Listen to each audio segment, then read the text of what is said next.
Golf Central on YouTube, brought to you by Apex Irons from Callaway.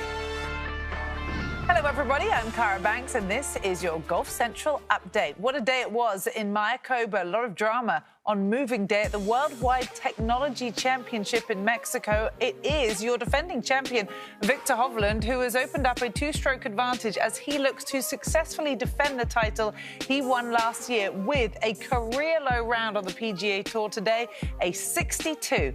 Here's what he had to say after. A birdie on the last, punctuating the low round of the day for Viktor Hovland with the 9 under 62. It looked easy for us watching. What was it like inside the ropes? It was fun. Didn't miss a lot of shots today, so it did feel somewhat relaxed out there, but there's still some tough holes with this wind going on, and the few shots that I missed, I was really happy that I was able to get those up and down, so it felt pretty nice. Birdie on 17 to take the lead going into the final round. You take driver on 17. Most of those guys in the last 3 to 4 groups all hit iron off that tee. What went into that decision and then pulling off the shot? Yeah, I just think with that driver, I've been driving it so straight, and I thought the numbers matched up with the wind. I thought I could, if I hit a really good one, I can end up close. Didn't expect it to go over the green on the right, which wasn't really an easy chip.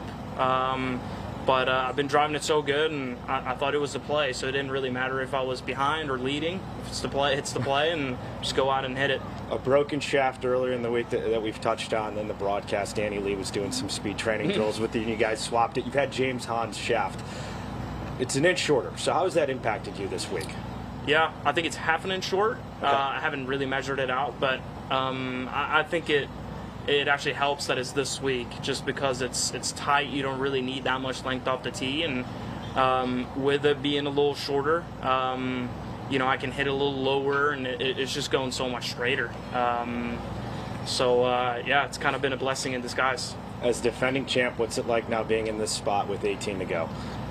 Yeah, it's a pretty cool feeling, because obviously, as you mentioned, there's been some stuff that hasn't really been indicative of being the leader after 30 or 54 holes. So I'm really happy that I've kind of overcome the adversity the way that I have, and just stuck to my game plan and been patient. It was a treat to watch today. Thanks for the time. Thanks. Well, here's a detailed look at the scorecard. Bogey-free, as you would expect, with a 62, finish with 2 straight birdies on 17 and 18 after finding 12 of his 14 fairways. Justin Thomas put in a pretty good round today, also a 64 for him, and goodness, he's turned his week around after playing his first 9 holes in 38 strokes on Thursday, came in 30 to keep himself in this championship, and now is very much in the mix heading into the final round tomorrow. Let's hear what he had to say today. I better really get going, or the scores are going to be pretty high. No, I'm very, very proud of myself to be where I'm at. It's funny. I played with Cantlay the first 2 rounds at the BMW this year, and he had a very similar start. He was off to a very, very sluggish start, was hitting it really bad and scrambling for pars and bogeys. And on an extremely easy golf course like that, I think he was a couple over, around the turn. And we all know it happened that week. So I kind of remind myself of that because I watched him just stay patient and plod his way along. And I know this is a course, I mean, you can get on crazy kinds of runs out here. And, it feels good to know I haven't really done anything special, but I've just kind of checked the boxes and done a lot of things I need to do and put ourselves in a good spot. Looks like you're bringing in bones quite a bit for reads. How's that relationship going? What's the comfort level like right now? Yeah, it's great. I mean, I think it's, everybody sees greens differently and different greens differently. I mean, some people see Bermuda better than bent or vice versa. And he read them with me the final round of Vegas at Summit, and I made a pretty good amount of putts, and we read them very similarly. And sometimes just hearing that confirmation can be something that takes it from being pretty confident to really confident. So there's definitely been times when we disagree. I mean, you're not always going to have the same read, but I felt like I've liked that kind of routine that we've had, and it's been nice. And knowing this is a PGA Tour event, but it's outside the U.S., and you hear about all these players talk about wanting to be a global player and win around the world. Would it mean a little extra to win outside the U.S. again? Yeah, for sure. For a while, I wasn't sure if I was ever going to win in the U.S. I seem to do pretty well everywhere but the U.S., for the continental U.S. at least, with Hawaii as well. But no, it's great. I mean, I've had a lot of success in Mexico with, you know, Chapultepec and love. Obviously, these places are very, very different, but still, you know, have the same kind of vibes. The fans are great, very supportive and passionate, and, you know, hopefully we'll be able to produce a good tournament for them tomorrow. 7 under par today specifically. How would you kind of assess today's round?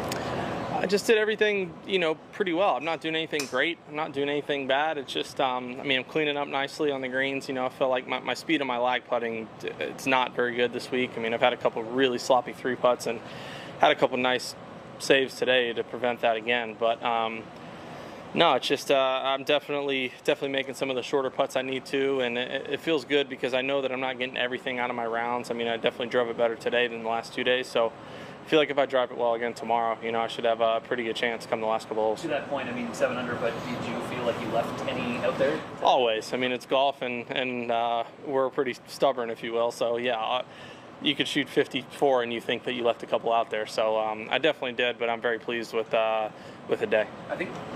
I know you've been tough on yourself for how you grade this year, but if you were to win tomorrow with the players and then this to finish the year, how would that change the narrative? I don't know. Hopefully I'll let you know tomorrow. But this is a new season, you know, completely different, especially with Bones. It kind of feels like a fresh start, new start. And, you know, I always like getting off to a good start for the FedEx Cup especially. It might take a little bit of pressure off us, but I don't know. I would love to be able to answer that question tomorrow. Well, between Justin Thomas and your leader is Taylor Gooch. He had a good round today, 63 to put himself 2 back of Viktor at 17 under par, and he's been playing some great golf this season. Hasn't finished outside of the top 11 in his 3 previous starts before arriving at Mayakoba.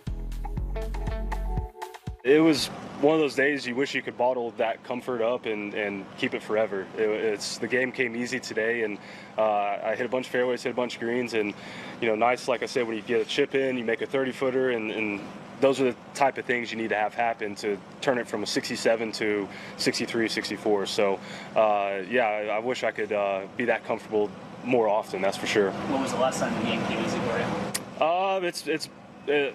It's been pretty good lately. You know, I wish I could bottle up these 3-4 months of golf and continue it. So, you know, I'm hoping it's not just you know, a timing thing. You know, I feel like I've made a turn in my game, and hopefully we can keep it going. Well, let's take a look at what is happening on the Ladies European Tour. It is the Aramco Saudi Ladies International this week, where Lydia Ko has really been leading all week long, and she continues to maintain that now heading into the final round tomorrow. She seeks her 6th win on this circuit. 4-stroke advantage heading into the final round after a 63 today. Meanwhile, over in Portugal, the European Tour contesting the Portugal Masters, Thomas Pieters is tied with Matthew Pavon. They too have a 4-stroke cushion heading into the final day, tied tomorrow, with Pieters particularly looking to rebound with some form and seek his 5th victory on the European Tour, but first since 2019. Let's take a look at how things stand for Sunday on Golf Channel. You can watch that final round from Portugal at 7 a.m. Eastern Time.